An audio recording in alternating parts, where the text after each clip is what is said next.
Hey everyone, welcome back to the channel. Film emulation has become a huge topic right now. Everywhere you look, there is a new plugin promising the true film look. Some of them are really expensive that most filmmakers cannot justify the cost. Others are cheap relatively, but they usually end up breaking your image instead of helping it. But here's the catch. Even if you cannot afford to invest in a high-budget film emulation plugin, you can still get really close to that feel. That's what I'll show you today. We'll break down this grade step by step using only DaVinci Resolve's native tools, plus one of the LUTs I've developed, which is designed to sit naturally in a film emulation workflow. Along the way, we'll also dive into split toning, one of my favorite techniques for shaping color contrast and giving the image that subtle film-like character. By the end, you'll see how to craft a cinematic look without relying on heavy plugins. So, without further ado, let's jump right in.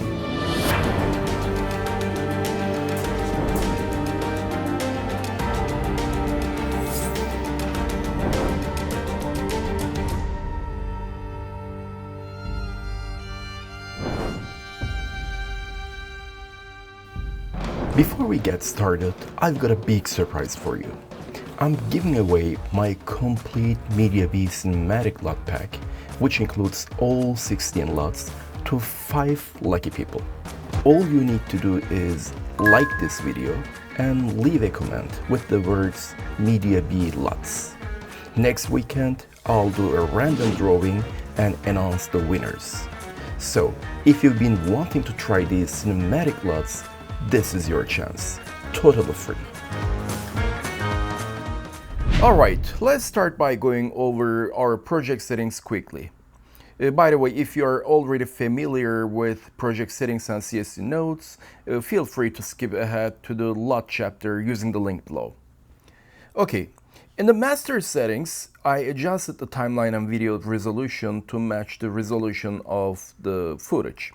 On the color management side, I'm using DaVinci YRGB as the color science, with the timeline color space set to DaVinci White Gamut Intermediate and the output color space set to Rec 709 Gamma 2.4. And one important note, in your project settings under lookup tables, make sure to set your 3D LUT interpolation to tetrahedral. This gives a more accurate and smoother LUT response compared to trilinear interpolation. Now, let's go ahead and build our node tree, starting with the CST nodes. Today we are working with red footage, so I'll set the input color space accordingly and convert it into DaVinci White Gamut Intermediate. For now, I'm going to turn off tone mapping in the input CST. This keeps all the highlight and shadow information untouched, giving us maximum control and creative possibilities in grading. Next, for the output CST, I'll simply copy and paste the input CST node, then swap the color spaces. Here, I'll change the output to Rec 709 Gamma 2.4, which is our standard delivery space. At this stage, I usually enable DaVinci tone mapping in the output CST and set the maximum timeline luminance to 10,000 nits. This ensures a smooth roll-off and accurate mapping from the White Gamut Intermediate space down to Rec 709. Now it is time to add our film emulation LUT.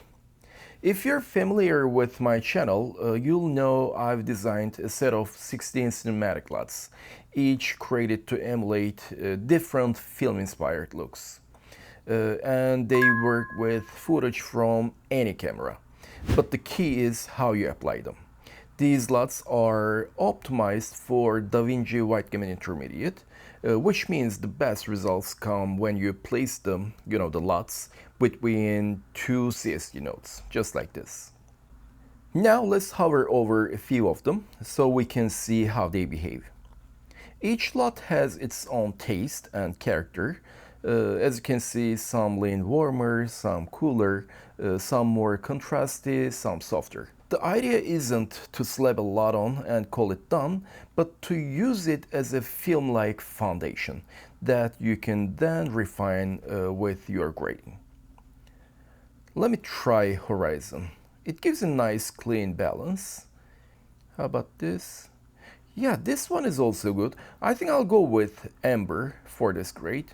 It adds a beautiful warmth and density to the image, and it feels closer to the character of the look I'm aiming for. Now, let's add two more nodes at the beginning of our tree. One for contrast and one for balance. I'll start with the contrast.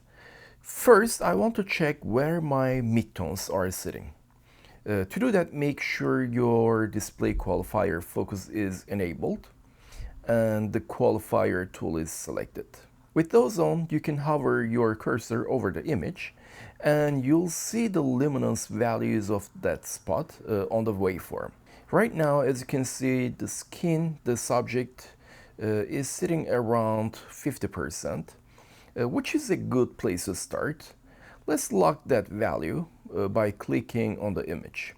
As you can see, it creates a point on the curves. Now I'll adjust the shadows and highlights to build a subtle S-curve. This adds cinematic contrast. You know, rich shadows, controlled highlights, while keeping the midtones anchored. Let's toggle it on and off. Yes, subtle, but it lays down the foundation. Here we can also use the lift and gain wheels to enhance the contrast a bit further. Now let's check the luminance levels again. Yeah, the midtones drop slightly below 50%, which is just fine, but I'll still nudge the gamma wheel outward, just a soft touch. Now the midtones are sitting between 40% and 50%, which feels ideal for the scene, I think. Let's check it one more time. Looking good. Now, let's check the balance, particularly the skin tone. For that, I'll switch over to the vector scope. Here, we can hover over the image and try to read the scope again, but because there are so many different colors in the frame, it is hard to isolate exactly where the skin tones are sitting. To make it clearer, I'll create a corrector node and draw a mask to isolate a small portion of the skin. Next, I'll connect this node directly to the output node using the blue alpha channel. Now, as you can see, the scopes are showing the skin area more clearly, which makes it easier to evaluate. By the way, if this is still hard to see, you can enable the zoom function in the vector scope settings to get a closer look. Looking at it now, the skin is already pretty well aligned with the skin tone indicator, but I'd like to bring it just a touch closer to red. I'll use the color slice for that fine adjustment. Now, as you can see, it lines up perfectly. Let's disconnect the corrector node and toggle our primer grade on and off. Beautiful. Nice contrast, balanced skin tones, and a clean foundation. Now let's check what our LUT is doing on top of this. Beautiful. It creates that filmic base as promised, giving us the density and color separation to build on. Now, to tweak and enhance the look we get from the LUT, we can use the film look creator in a parallel node. Let's start with a clean slate and add a few subtle touches. Maybe some subtractive saturation, then a bit of vignette, halation, and bloom. That already adds a nice filmic character. And by the way, just a quick note, if your vector scope looks overly saturated right now, just like this, that's only because of the 2x zoom setting. Keep that in mind when reading the scopes. Next, I'll add another node for a glow effect. In the glow effect section, I usually begin by adjusting the source regions. Then I'll switch the composite mode to screen and lower the spread for a minimal touch. Subtle, but it makes the highlights feel softer and more dreamy. Speaking of highlights, one thing that bothers me here is the harsh specular highlight on her head. To tame that, I'll jump back to the contrast node and use the HDR wheels to gently soften it. Much better now.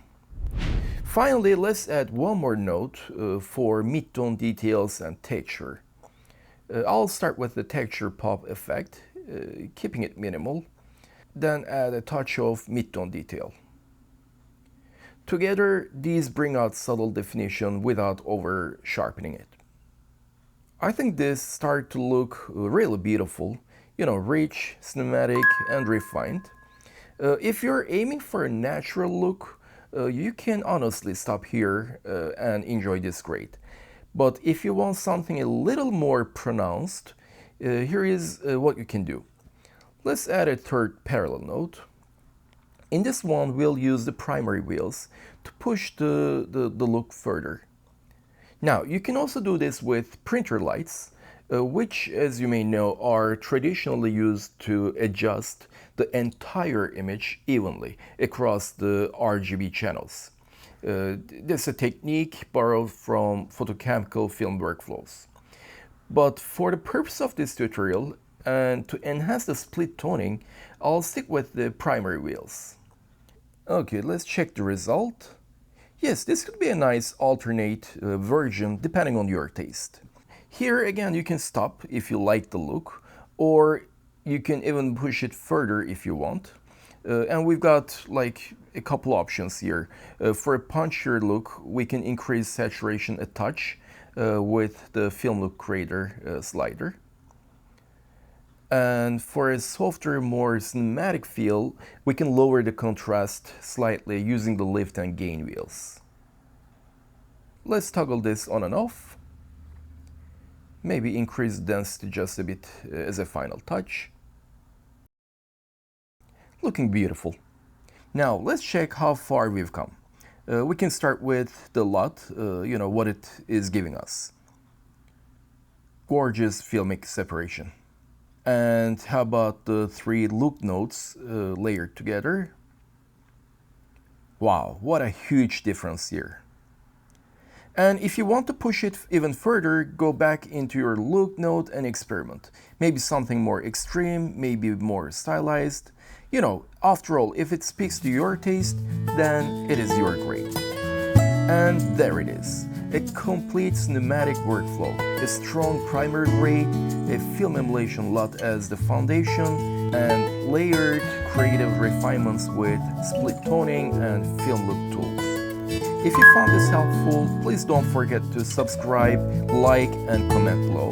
And also don't forget to check out the Mediabee Cinematic LUT Pack for more film-inspired looks you can integrate into your own projects. The link is in the video description.